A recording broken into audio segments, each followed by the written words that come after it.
Hello students, today we are going to discuss discovery of fundamental particle electron. हमें पता है electron was discovered by J.J. Thomson. किसने discover किया था? J.J. Thompson ने electron को डिस्कवर किया था.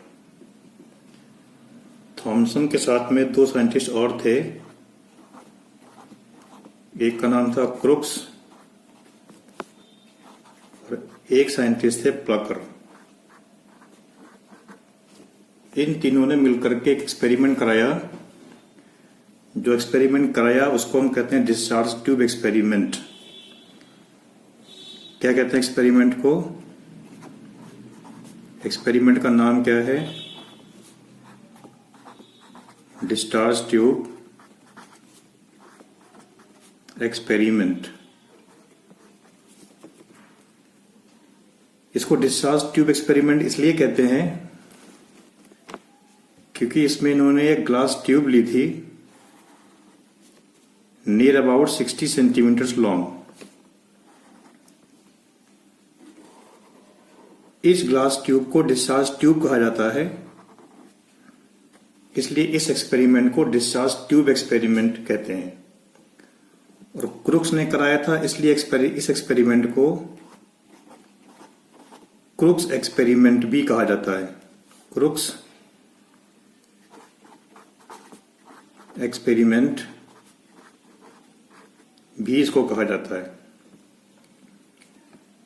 इस ट्यूब में बोथ साइड्स पर मेटल की दो प्लेट लगा दी गई हैं और इन दोनों मेटल की प्लेट्स को हाई वोल्टेज से जोड़ दिया गया है. कितना वोल्टेज है? Near about 10,000 volt. ये प्लेट बैटरी के नेगेटिव टर्मिनल से जुड़ी हुई है और ये प्लेट बैटरी के पॉजिटिव टर्मिनल से जुड़ी हुई है. इसलिए जो लेफ्ट साइड की प्लेट है इसे हम कहते हैं कैथोड और जो राइट साइड की प्लेट है इसको हम कहते हैं एनोड. इस ट्यूब के साइड को एक वैक्यूम पंप से जोड़ दिया गया है. इससे हम क्या कर सकते हैं? इससे हम क्या कर सकते हैं? इस ट्यूब के अंदर डिजायर्ड प्रेशर मेंटेन कर सकते हैं. हम जितना प्रेशर चाहें उतना प्रेशर में इसके अंदर लगा सकते हैं. अब इन्होंने क्या किया? इसके अंदर कोई गैस भर दी और गैस भरने के बाद क्या किया? इसका प्रेशर 1 atm किया, नॉर्मल प्रेशर रखा. जब 1 atm प्रेशर रखा और एक्सपेरिमेंट कराया तो इन्होंने ये देखा कि इसके अंदर कुछ भी अभी नहीं हो रहा है. फिर इन्होंने क्या किया? जो प्रेशर था इसको 10⁻⁻² atm किया, प्रेशर को डिक्रीज किया. प्रेशर को डिक्रीज करते ही इन्होंने देखा कि जो पूरी ट्यूब है इसके अंदर एक ग्लो आ गया है. पूरी ट्यूब शाइन करने लग गई है. और इन्होंने इसका प्रेशर कम किया. अब कितना प्रेशर किया? 10⁻⁻4 atm किया. जैसे ही इन्होंने इसका प्रेशर 10⁻⁻4 atm किया तो इन्होंने ये देखा कि इसका ग्लो तो खत्म हो गया है, लेकिन इस एनोड के पीछे एक ग्रीनिश कलर की लाइट क्रिएट हो गई है. इसका मतलब यह है कि इस एक्सपेरिमेंट में कैथोड से कुछ रेज निकल रही हैं और ये इस एनोड के पीछे जाकर के ग्रीन कलर की लाइट क्रिएट कर रही हैं, ग्रीन कलर की शाइनिंग क्रिएट कर रही हैं. एनोड के पीछे इन्होंने क्या किया था? जिंक सल्फाइड की एक स्क्रीन भी लगा दी थी. जिंक सल्फाइड को कोट भी कर दिया था. तो यहां पर क्या हो रहा है? फ्लोरोसेंस हो रहा है. यहां पर क्या हो रहा है? फ्लोरोसेंस हो रहा है. जो रेज यहां से निकल रही हैं कहां से निकलती हैं? कैथोड से निकल रही हैं और एनोड के पीछे जाकर के लाइट क्रिएट कर रही हैं. इसलिए इन रेज को हम क्या कहते हैं? Anode rays. इन रेज को हम क्या कहते हैं? कैथोड रेज कहते हैं. इन कैथोड रेज की प्रॉपर्टीज क्या है? Properties of cathode rays. Properties of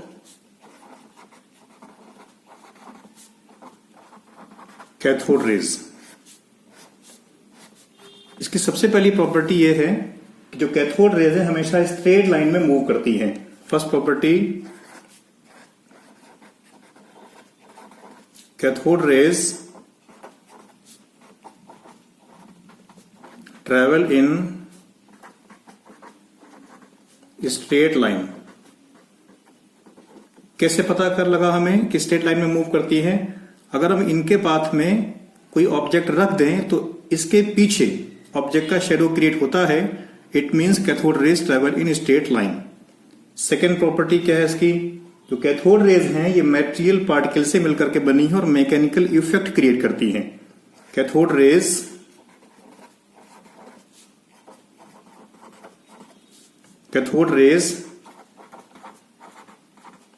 produce mechanical effect.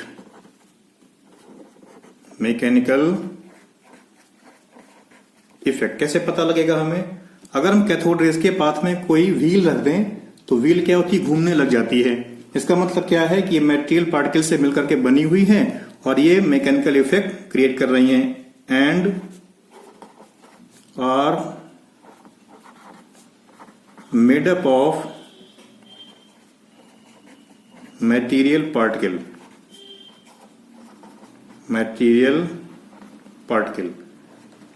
Third property इनकी क्या है? अगर हम इनको इलेक्ट्रिक फील्ड से पास करें, जैसे हमने इलेक्ट्रिक फील्ड लगा दिया, इस तरफ नेगेटिव प्लेट है, इस तरफ पॉजिटिव प्लेट है।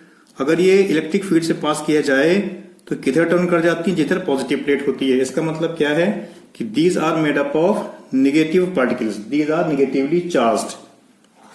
Cathode rays carry negative charge. और सिमिलरली अगर हम इनको मैग्नेटिक फील्ड से पास करें तो अभी हमने किस में पास किया था? अभी हमने इनको इलेक्ट्रिक फील्ड से पास किया था और अब हम इनको किससे पास कर रहे हैं? अब हम इनको मैग्नेटिक फील्ड से पास कर रहे हैं। ये साउथ प्लेट है, ये नॉर्थ प्लेट है। ये किधर टर्न करती है? नॉर्थ की तरफ टर्न करती हैं। इसका मतलब ये इन पर कैसा चार्ज होता है? इन पर नेगेटिव चार्ज होता है।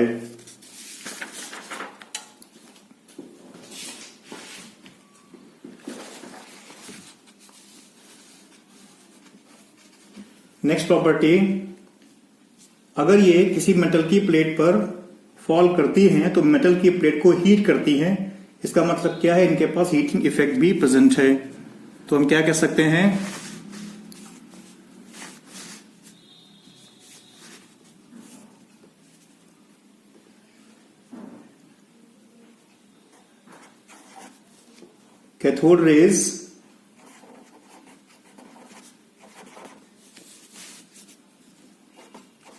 Cathode rays produce heating effect,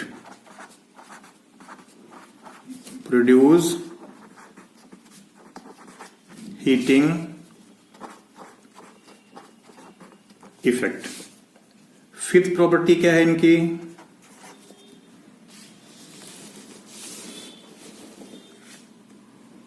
जो कैथोड रेज हैं ये जिस गैस से पास होती हैं उस गैस को आयोनाइज करती हैं। Cathode raise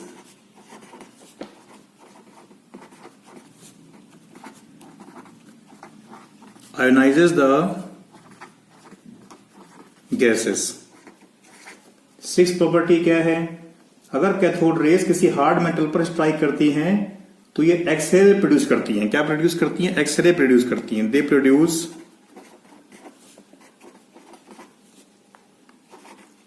produce X-rays when they strike on the surface of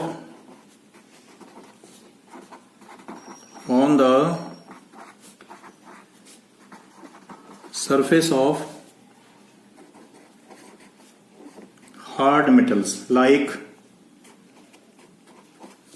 tungsten, molybdenum etcetera. अगर ये कैथोड रेज किसी फ्लोरोसेंट सब्सटेंस पर फॉल करती हैं तो यहां पर एक चमक क्रिएट करती हैं, फ्लोरोसेंस क्रिएट करती हैं। Seventh property, they produce green fluorescence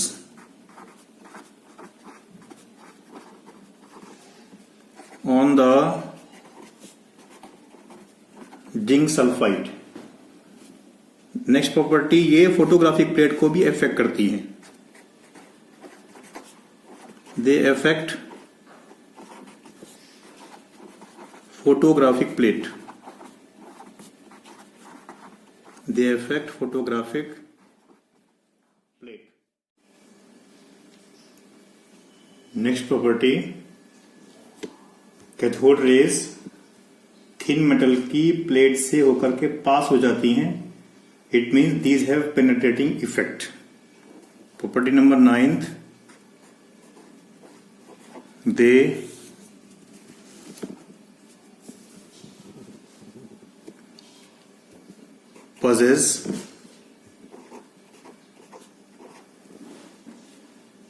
possess penetrating effect।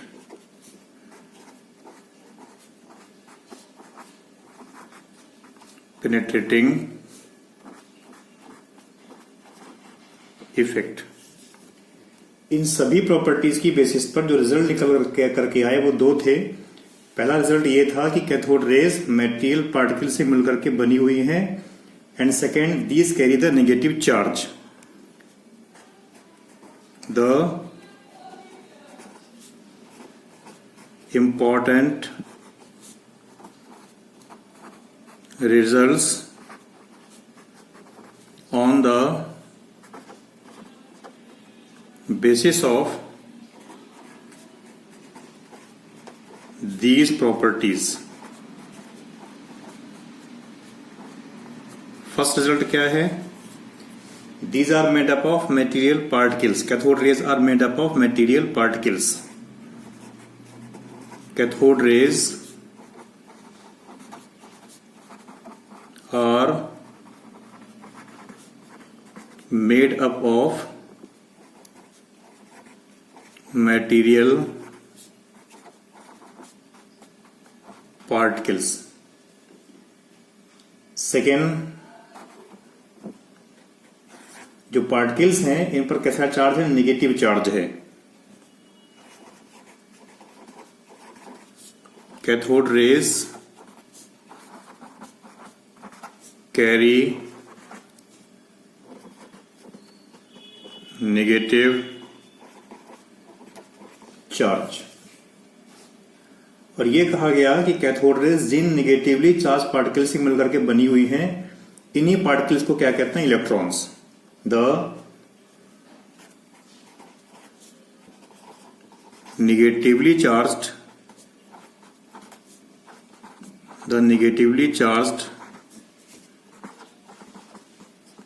particles of cathode rays are called electrons.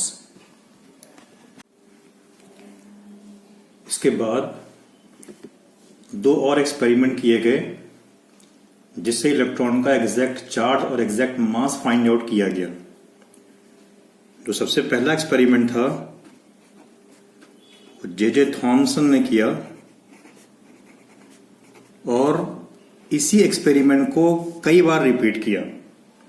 जब इन्होंने इसी एक्सपेरिमेंट को कई बार रिपीट किया तो इन्होंने हर बार डिस्चार्ज ट्यूब के अंदर अलग अलग गैस डाली और हर बार कैथोड और एनोड के मेटल्स को चेंज किया, और चेंज करने के बाद इन्होंने E/m की वैल्यू फाइंड आउट की।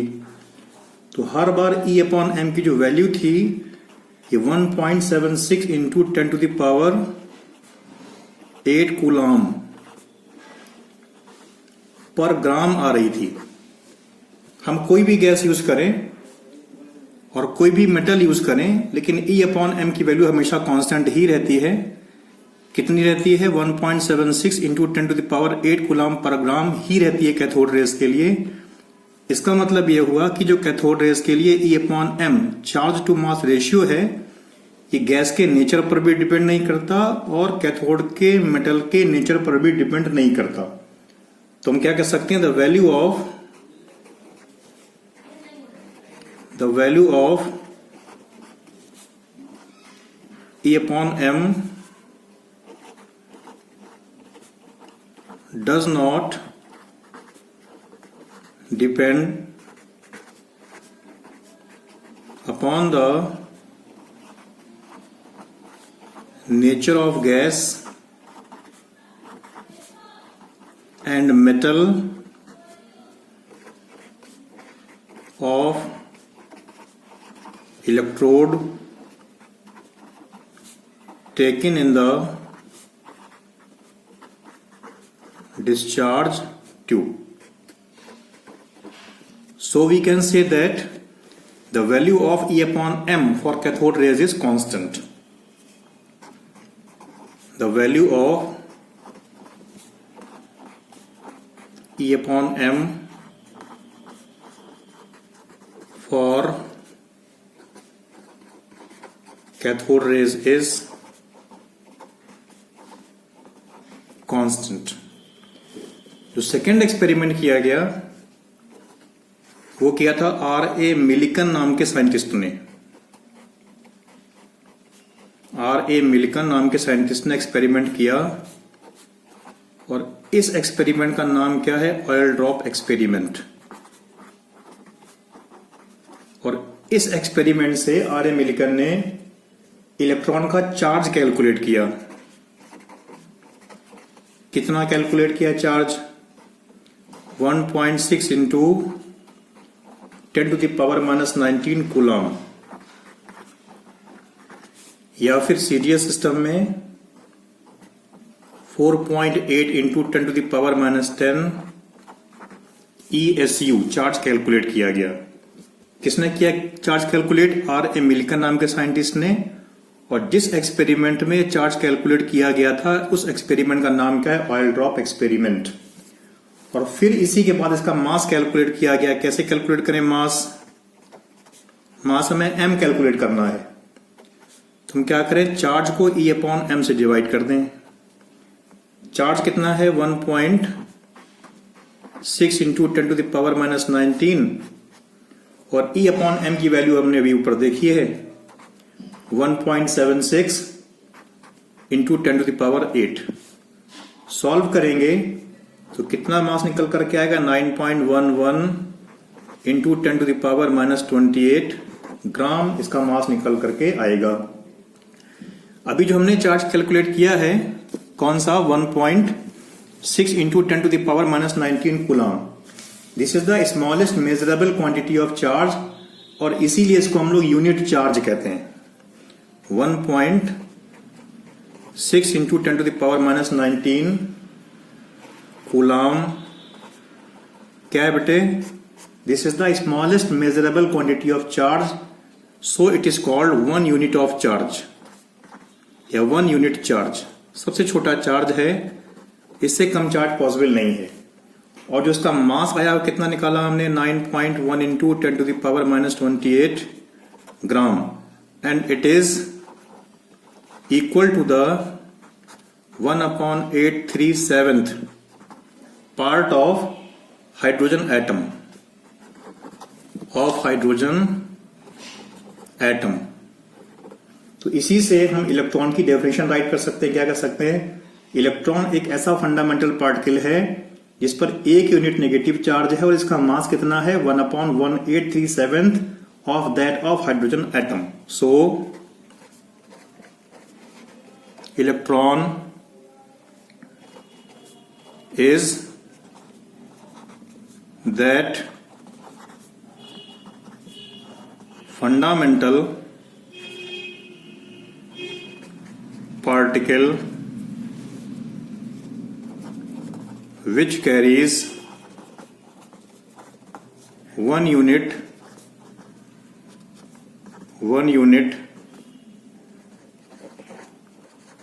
negative charge and has